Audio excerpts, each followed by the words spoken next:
Então, há muito tempo, quando começou a se estudar a química orgânica, né, pensava-se, né, que a química orgânica ela era a química da teoria da força vital, né? Então, que todos os compostos orgânicos teriam que vir de organismos vivos, né? Então, compostos orgânicos seriam de organismos vivos, né? Então, por exemplo, a amônia, por exemplo, né, que era detectada na urina, né? Então, ah, a partir do momento em que conseguiu, a amônia não, desculpa, a ureia, a partir do momento em que conseguiu é, sintetizar a ureia, né, a partir de um outro composto orgânico, inorgânico, tiramos a ureia, que é um composto orgânico, de um composto inorgânico e não de algo vivo, né? Então, essa teoria da força vital caiu. Então, e passou então a ser chamado a química orgânica e definir a química como sendo a parte da química que estuda então os compostos, os elementos químicos do carbono. Então, dentro da química orgânica, então, nós veremos então sempre o carbono, né? Então, o carbono é o elemento químico principal dentro da química orgânica. Alguns outros elementos químicos extremamente importantes, que é o hidrogênio, oxigênio e nitrogênio. Tem também o fósforo, que é da mesma família do nitrogênio, então vai se comportar como nitrogênio, né? Então, porque ele também tem 5 elétrons na última camada. E tem o enxofre, que é da mesma família do oxigênio, que também vai se comportar como oxigênio. Então, esses são chamados de elementos organógenos, né? Que são os elementos químicos que trabalham dentro da química orgânica. Tá? Mais importante, que o carbono ele sempre vai fazer 4 ligações covalentes. Né? Então, o que, que significa ligações covalentes? Ele atinge o octeto através de ligação covalente, ou seja, de compartilhamento de elétrons. Então, ele compartilha 4 elétrons, ficando com 8. Né?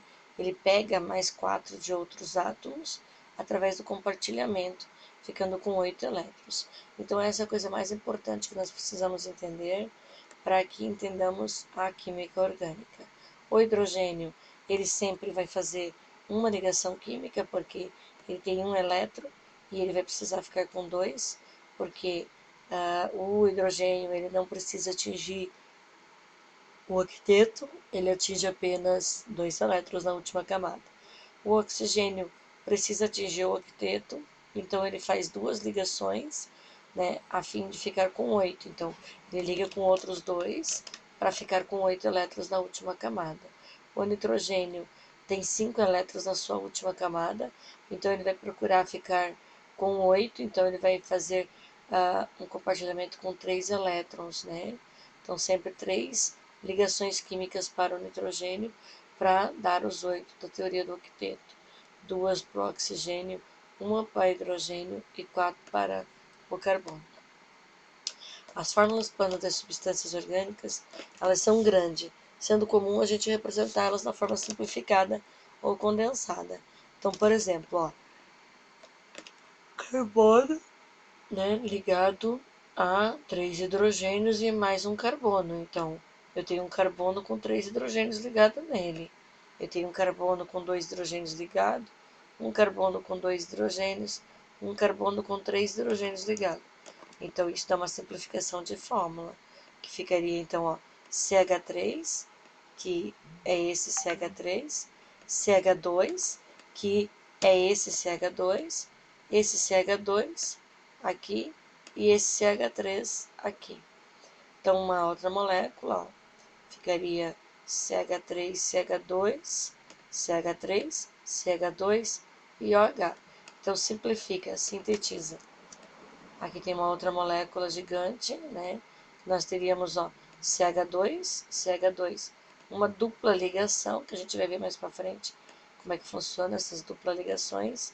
CH, CH e CH, ó, um CH com um CH3 pendurado embaixo. CH3 pendurado embaixo. E mais um CH3 aqui. Aqui nós temos, ó, um CH3, um CH2, um CH2, um C com dupla O, ligadinho a um O, H junto. Aqui nós temos um ciclo, né? Ciclo de 5 carbonos. Então, aqui nós teremos ó, o ciclo, né? Cada intersecção do ciclo, então, a gente tem um carbono, né? A cada encontro do ciclo, a gente tem um carbono. Aqui está desenhado, então, a ligação dupla. E aqui está desenhado uma ramificação de carbono com hidrogênio para o lado de fora, né? Pode observar, então, que os hidrogênios são todos ocultos, né? E a gente tem a obrigação de saber que se tem um carbono aqui, ele vai fazer duas ligações, uma com aqui e outra com aqui, e terá que ter dois hidrogênios, então. É a obrigação de nós sabermos que sempre o carbono será completado por hidrogênios. Aqui nós também temos um ciclo, né? Um ciclo de 3 carbonos, os hidrogênios todos ocultados. Aqui nós temos um carbono com 2 hidrogênios. Aqui é o carbono com os 2 hidrogênios, só que ele foi ocultado, os hidrogênios. Mas olha, o carbono faz ligação com esse e com esse. Então ele ficaria com duas ligações, não pode. Portanto, cabem os 2 hidrogênios, que são esses 2 hidrogênios. E assim por diante. Na ponta aqui a gente tem um carbono, né, que seria esse carbono, com os 3 hidrogênios ocultados.